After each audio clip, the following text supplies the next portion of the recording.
Today we're back with another custom mechanical keyboard build for someone, and we're going with another 60% build because of its accessibility and customizability. And here are the parts for today's build. Since my other B.face build, it's no surprise that some people wanted to have something similar, but just so you know, I do have a bunch of different builds coming soon. So we're again using the B.face 60% PCB, however this time to save on money, we got the resistors and diodes separate because it is a pretty pricey item. Also from the Winkeyless store, we have their BBB Acrylic case, and this is my first time working with this. This build is also pretty exciting for me because we're using the Kailh Box Red key switches, which I'll go more in depth about later. For the keycaps, to match with the acrylic case, we have these blank frost ABS caps, and then we have the genuine cherry stabilizers and some white LEDs to finish it off. Alright, so let's just get straight into the build. Here's the case, and this is also what the key switches will be mounted to rather than a more traditional metal plate. And this is what we call a sandwich case, as these four main acrylic pieces stack up to create the enclosure.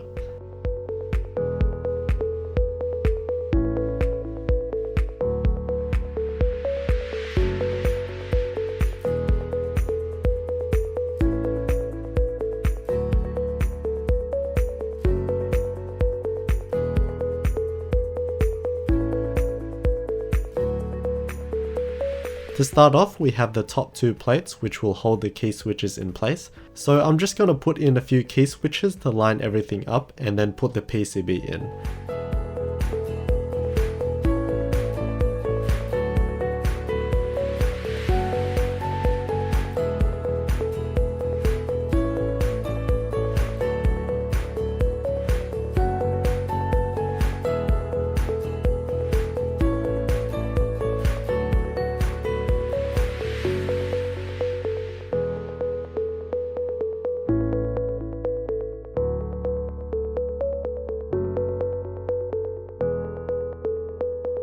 What makes this slightly difficult is that the Kailh Box key switches are plate mount switches, meaning that they don't have the little prongs that go into the PCB to align and hold them in place. So to hold them in place, we just solder in these few key switches in each corner. I'm only going to solder in one pin on each to save time desoldering it later.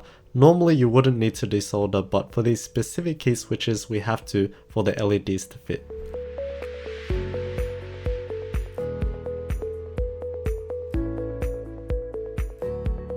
The Kailh Box Red switches are designed to be used with SMD LEDs. This is because it has a closed design where there's no holes for a through-hole LED to pop through. As we can see, the top is closed off and the bottom has a hole to let liquid seep through. If we open up the switch, we can see that the metal contacts are enclosed in their own compartment and are activated by the small green bit which is pushed by the slider. So if there is a spill, the metal contacts won't be affected. Another thing to note is that the springs are narrower than standard MX switch springs, so you can't as easily change them out. The stems have the same cherry style cross but also the surrounding plastic, so yes, these will fit the standard MX keycaps you find everywhere.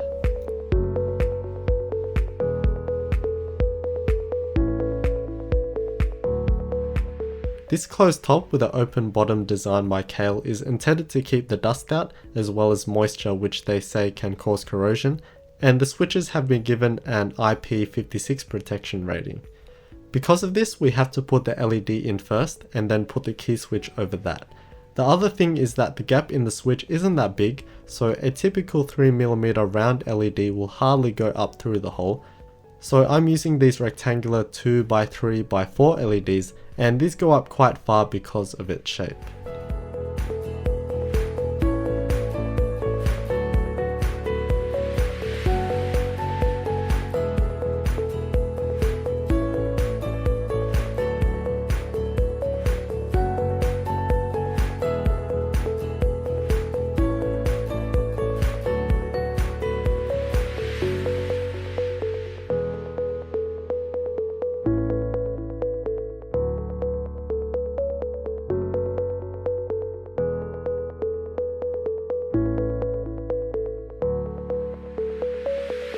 Before soldering in the LEDs, I have to put in the key switches and then solder them in place so that I know how far the LEDs need to go through the PCB.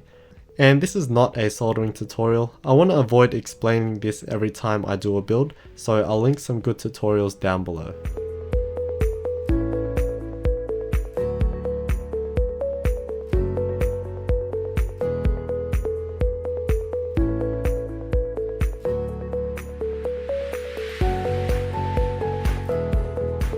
Once the key switches are soldered in place, I can push the LEDs all the way through and then solder those in. With the LEDs, you just have to look at the polarity for the orientation. The longer pin will be the positive, with the shorter the negative, and the PCB will have it labelled on there. One of the mistakes I made when ordering this stuff is that I got the plates which have these really big holes for the stabilized keys. And as said before, these Kailh Box switches don't have the prongs to line them up, so they can swivel around, so I'm going to go to the stabilizers first and sort it out after.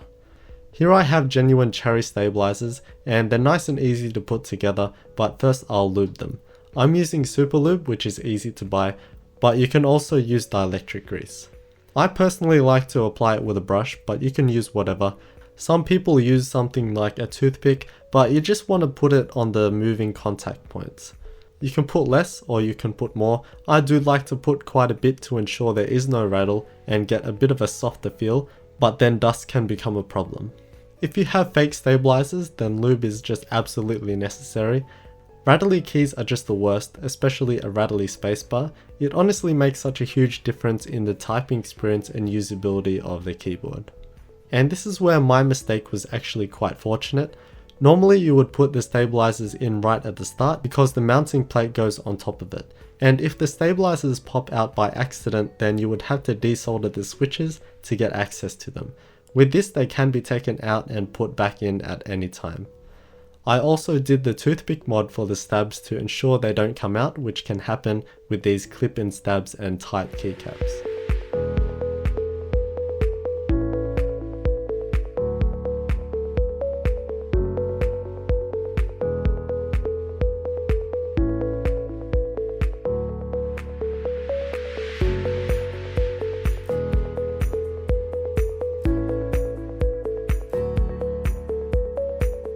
And then I just tried my best to line things up and then soldered in the rest of the switches.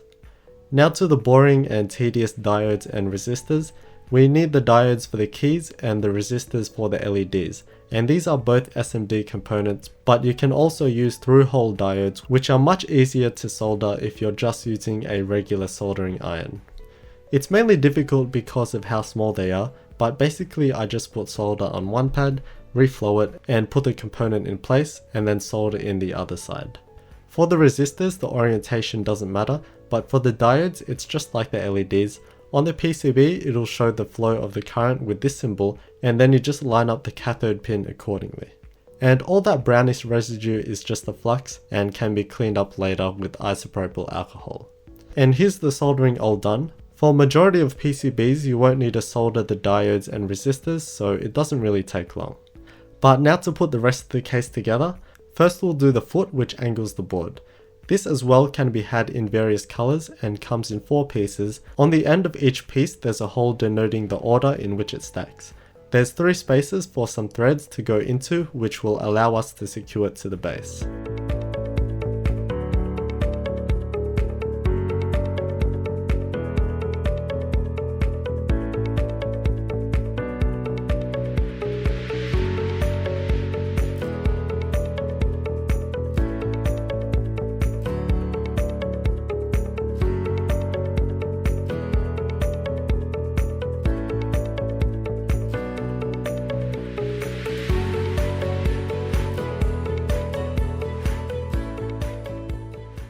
And the whole thing comes together with these hex screws and matching threads, and they're also all the same size to make it easy.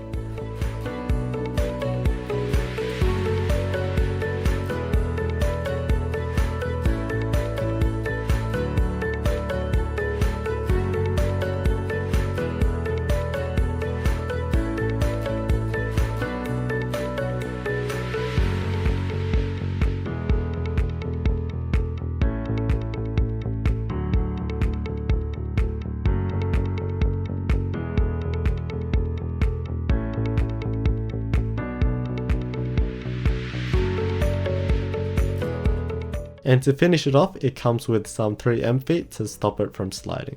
And here it is all done. With all the lighting off, it's quite a unique look. We have this completely frosted white look, and the keycaps are quite similar to the case but not as textured, and they're actually not that thin at about 1.2mm, so that's not bad for super cheap keycaps. Also, yes, these are blanks, but I personally can type without looking at my keyboard, so it's no problem for me, but of course it will be difficult for others. The one thing about Kailh Box switches is that the red color goes through the keycap quite a bit because of how big the stem is, so it's like the keyboard has a bit of a red tint to it. The case itself is very slim at just over 12mm. The long foot adds that bit of angle and that bit of height to the case, but also acts as a structural support for the whole keyboard because it does flex a bit, which is understandable. It is pretty light at 580 grams, but it's not that bad at all. I was expecting it to be lighter, but it's not far off other 60% boards. There's a heap of options for different colors for the different layers of acrylic, but we've kept it simple, and there's also black screws available, but we went with these ones.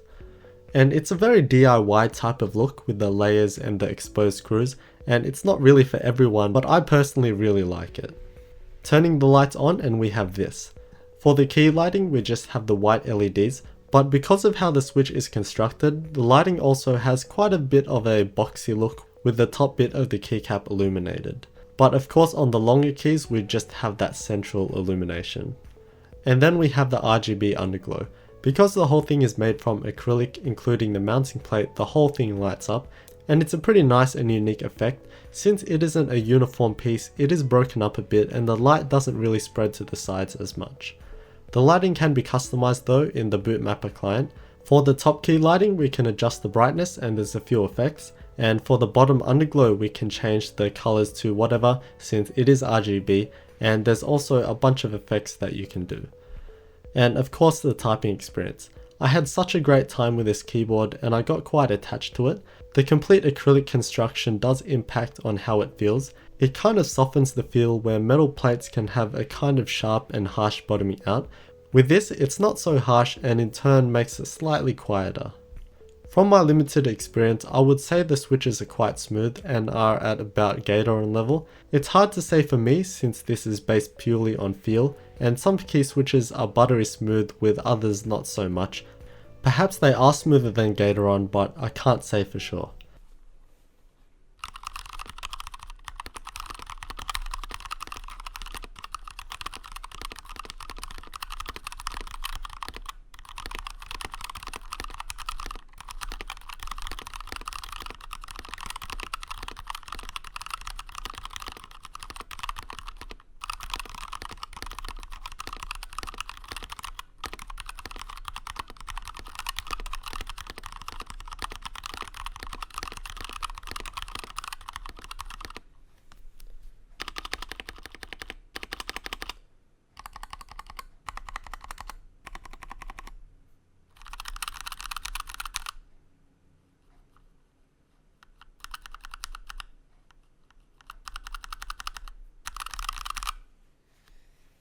So all up, it was a really fun build and is the first sandwich build on the channel, so that was good. The typing experience is something I really like, with the Kailh Box Red key switches offering a nice alternative for builders. The look is different to anything I've had on the channel so far. We've gone full frost to create this ghostly look and also had that very DIY look. And I've done the other underglow build before, but this is a different angle to that approach. I'm actually quite sad I have to send this away because I got quite attached to using it on my desktop. I'll put all the links and stuff in the description, and I'll have more Kailh switch builds coming up soon.